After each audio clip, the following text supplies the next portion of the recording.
What I find a lot of people is that it's actually just about tweaking a little bit. It's not like major change, or it's not like there's a problem with me and I need to fix it and all of that. It's actually usually something else. It's usually like a little tweak required, a little different attitude, maybe reassessing the way you look at things. And this is what week 2 is kind of about. It's about the way you look at situations, the way you're interpreting things, the way you interpret your own behavior and everything else like that. Right? So sometimes it's about looking at things newly, because in your talking you were describing yourself, and one of the things we realize about ourselves is that we're actually dynamic. We're not fixed beings, right? But in our minds we're kind of fixed, because every morning we wake up with the past and programming and everything, and we just carry on being who we were yesterday. But the truth is that if you want to be someone different, you actually can.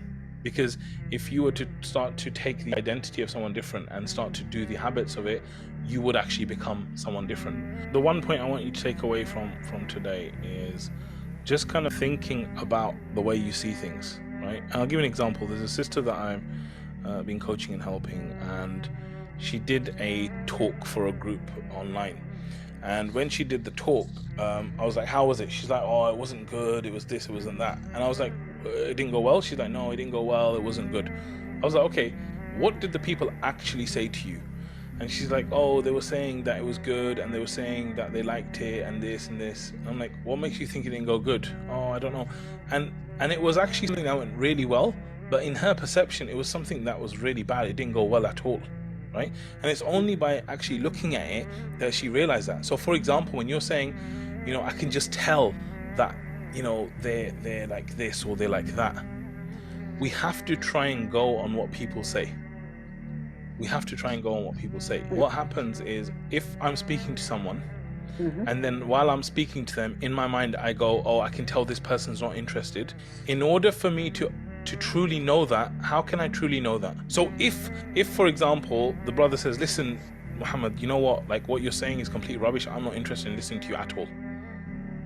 For me, then it's very easy to come to the conclusion that he is not interested in what I've got to say. He told me he's not interested.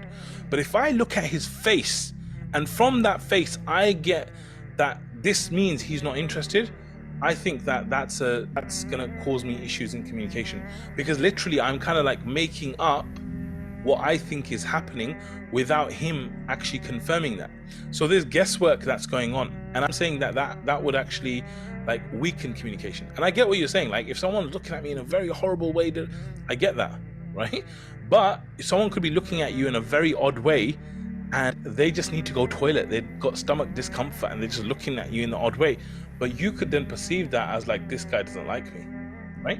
So what I'm saying is that part of what we're doing here is trying to reduce what we think is going on and trying to increase the certainty of knowing what's going on. And it reminds me of that situation, you know how like we can't actually tell what's in someone's heart, right? We can't tell what's going on with someone unless they communicate with us, and we have to assume that they're communicating authentically or honestly with us, right?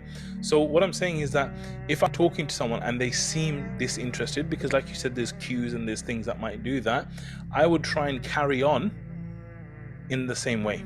Or I would speak to the person, I would try and question it and try and clarify where they are, rather than doing this. Because sometimes what happens in communication, people actually give the people's communication a meaning which is not correct, the correct meaning. They then change their own behavior, that then changes what's happening in the conversation, and you kind of enter this loop and this negative spiral, which it just goes off on one when there wasn't really a reason to do that.